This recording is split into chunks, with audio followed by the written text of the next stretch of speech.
Hi! Happy Valentine's Day. I'm so excited. I can't believe it's day 5 already. Last love language, Valentine's Day, wrapping it up. This has been fun, guys. I really like this. Maybe I'll do some more videos. Maybe we'll do something leading up to Easter or something. If you have any ideas, shoot them my way because I think I might like this video thing. I don't know. You let me know if you like it. What you think about this so far. So, we've known, so today's physical touch. That's the love language. Huge, huge, huge one for so many people. I would say this is probably the primary one. Look at this little loop-dees. This is probably not a primary one, but yeah, I mean, the one that is the primary love language for so many people. Sorry, I'm getting text. I think it's a really big one, and to say the least, this is probably the biggest one for kids, young kids especially. Experts in going into kids, experts say in child development, babies who are held, stroked, and kissed develop a healthier emotional life than those who are left long periods of time without physical contact. So it's also a huge communicator of love for those of all ages, but even at the smallest age, they say physical touch is the most important thing. That's skin to skin when they're first freshly newborn, you know? So even like the moment they come out, physical touch is the most important thing. So, and also of these 5 senses, physical touch is the only sense that isn't in one location. It's not localized to one area of the body.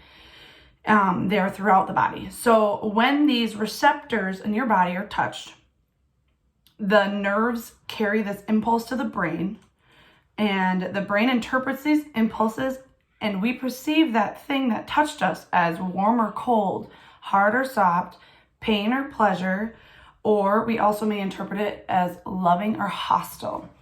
So it's very, physical touch is very nervous system as well, in our brain and the way we interpret things. So that's the physical aspect of it, and the psychological. And then there's also the physical touch can make or break relationships. So to the person whose love language is physical touch, the message will be far louder than words when they say, I hate you or I love you.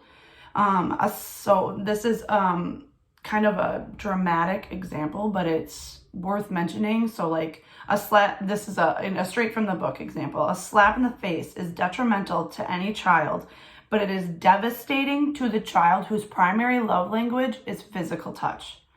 So regardless, terrible, obviously. But to those kids who have physical touch as their primary, it's beyond, it's devastating.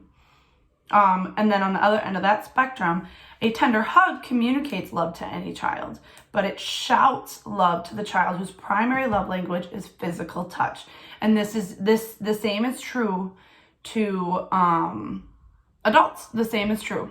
Exact same thing. If you do something negatively physical and positively physical, it's going to speak way more than any words would. And then to insist on continuing those touches is to communicate love.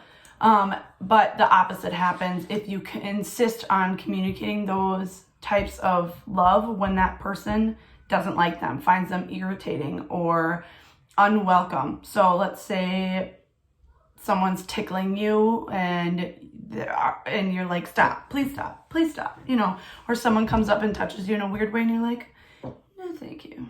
You don't need to do that again. That's when you're not communicating love anymore and you're crossing boundaries.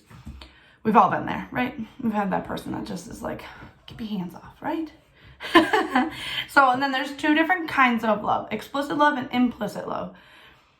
Explicit love is the kind of love that takes time and all your attention. I would say this is more relevant to people that are in romantic relationships that this act of love takes time and all your attention, if you know what I mean. So more adult, more romantic relationships. But examples for kids could be like tickling their back or washing their hair or something along those lines. I couldn't think of a whole lot of examples for that just because like I said, I think that's more an adult and romantic. But implicit love is the touch that requires little time but requires thought, especially if physical touch is not your primary love language, and if you did not grow up in a touching family.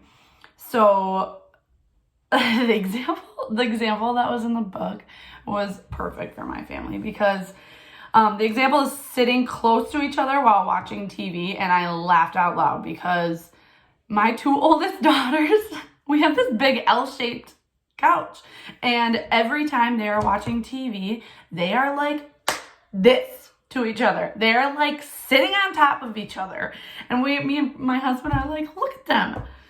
You guys, you know that there's a whole couch there, right? They're like, we know. Their legs are like wrapped over each other. It's just like, you guys are silly. I love it. It's so sweet. And then last night we were watching Beethoven, and as a family, it was our first time watching it together, and within a like 4 foot span on the couch, all 6 of us were sitting, like, I'm not kidding you, butt to butt. Eventually, I'm like, okay, I need a break. Okay, give me space. But it was really sweet, and it just goes to show that their primary love language is physical touch, for sure. But this implicit love could definitely be touching in some way when they leave the house. You know, a kiss on the cheek, a quick hug, anything like that. And that speaks volumes to them if it is their primary love language. And if you don't normally do these acts of physical touch, those are a few things to try. Is just like when they come into the car after school, you know, giving them a quick pat on the shoulder, or tickle on the side, or like if you have older children, you know, stroking their hair for a second, or, you know, I don't know, things like that. You get the gist of that.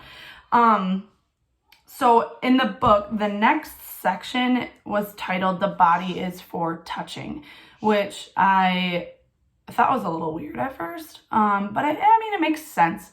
So what it says is to withdraw from the body is to distance yourself emotionally. And a really cool example was when 2 men shake hands. If one refuses, there's clearly something that's gone wrong or not good in that relationship. That man is unwilling to shake another man's hand. And the same can go with our children. Like if your teenage girl doesn't want to hug you, I mean, they go through that stage where they just don't think it's cool to hug your parents anyways. But if they really don't want to, then you need to get to the bottom of it. There's something going on because she's distancing herself physically from everyone, or from her parents. Same goes for really any age, but that is that. And then we go into inappropriate touch and appropriate touch. This is all, there's inappropriate and inappropriate, and in any kind of physical touch, there's a line. So in every culture, there's inappropriate and appropriate ways to touch the opposite sex is what they are really focusing on. But this goes the same for children in any culture. There's appropriate touch and inappropriate touch. Yes, the body does want to be touched, but then there is, your body does not want to be abused. And this is something very important to teach our kids. It's worth mentioning, even though we know it, that they know what is inappropriate and what is not. Okay, we know that. That's very important. It's worth mentioning. So changing that note, we go to crisis and physical touch. So almost instinctively, in a time of crisis, we hug each other. Why is this? Because physical touch is such a huge communication of love. But so in times of crisis, we can't always change the event, but when we feel loved, we can survive the event. So losing a loved one, having a health ailment, going through a breakup, anything like that. So what I thought of when I first read this, I thought of, what does a girl go through? Almost, every girl goes through at some point in their life is their first breakup. And who's the first person you go to is your mom, most likely.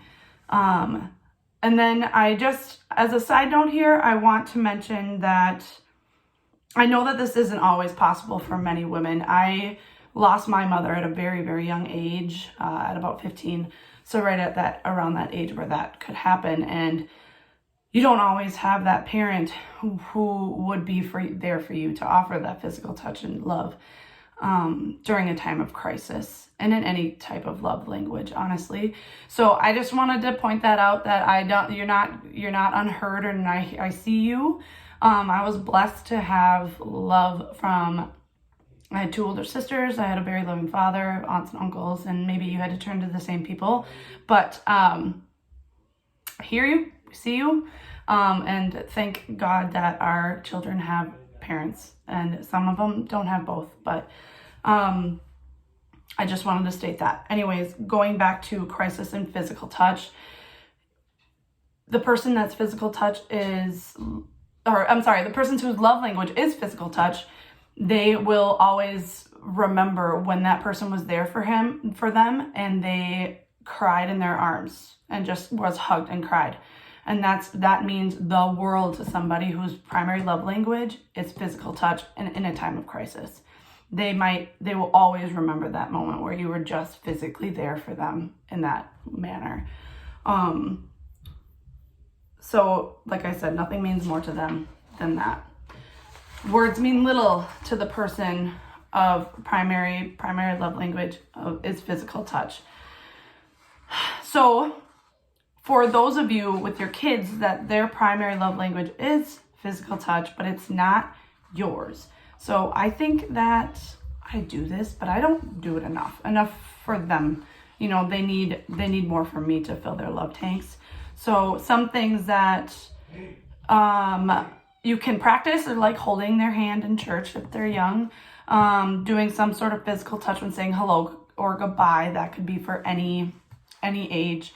And then showing them love while others are present. That's an interesting point, I think. When others are present, this tells them that even though all these people are in their house or are around us, I still see you and I still love you very much, even though I might not be very readily available. So on that note, what a fun week, guys. So much love in the air on Valentine's Day. I'm going to end with a prayer and a Bible verse. So the Bible verse I really liked. There's so many about love and so many. Yes, God is love, right? So John 4:16, I believe this was, unless I have that written down wrong. And so we know and rely on the love God has for us. God is love. Whoever lives in love lives in God, and God in them. Simple as that. You love and God is in love with, or the love is shown from God also. Okay, so end on a prayer. What an amazing week, Lord. Thank you so much for just being here with me, speaking through me in these days, even though when I mess up my words, that's all right. I want to also thank you for Gary Chapman. Bless him for putting these love languages out there for us to better understand, making them a little bit more concrete for us. It's been so eye-opening to learn these love languages, to better understand our children, their love languages. And I just want to bless this community of women and their families, fill them with your love, your Holy Spirit. And I pray they can have a love-filled Valentine's Day, and then they can continue to practice these acts of love and these love languages going forward. And you said it best, Lord. Love conquers all. Amen. This is fun. I keep saying that. You guys are the best. I don't know. I might do a follow-up video of all of this, but let's call it for now. But thank you so much. After this, I am going to compile all these videos. If you weren't able to watch all of them, I'm going to compile them onto like a blog post for my website, and I will post it, and I'll keep it available for everybody to rewatch.